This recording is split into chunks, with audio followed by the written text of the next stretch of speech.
შეიძლება თუ არა სამკურნალო მალამოებმა ან გელებმა გააქროს თიაქარი. რასაკვირველია არა.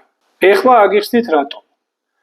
რაც არ უნდა ჯადოსნური ინგრედიენტებისგან შედგებოდეს მალამო ან გელი, ის ფიზიკურად ვერ მიაღწევს ზურგზე წასმით თიაქრამდე. რამე თუ სამკურნალო ნივთიერებები, რომლებიც არის გელის შემადგენლობაში, სანამ მიაღწევს კანიდან თიაქრამდე უნდა გაიაროს რამოდენიმე ბარიერი.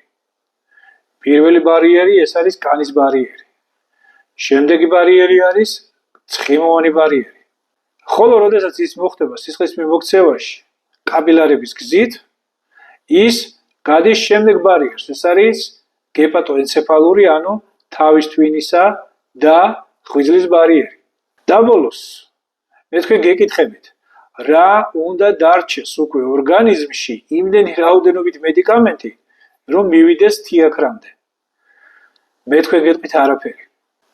ხოლო რაც შეეხება იმ ფაქტს, რომ ხშირად გამიგია სახლის პირობებში მომზადებული მალამოებისა და გელების ტკივილგამაყუჩებელი ეფექტი მწვავე თიაქრის დროს. ამას აქვს გარკვეული ახსნა.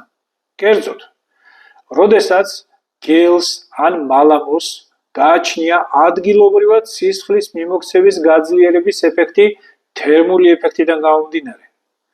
როდესაც მალამოს ან გელს წავისვამთ მტკივნეულ ადგილას კანზე, ადგილობრივად ძლიერდება სისხლის მიმოქცევა პათოლოგიურ ზონაში. დუნდება წელის პარავერტებრალური კუნთები და თიაქრის არეში სისხლის მიმოქცევის გაძლიერებისას ტკივილიც კლებულობს.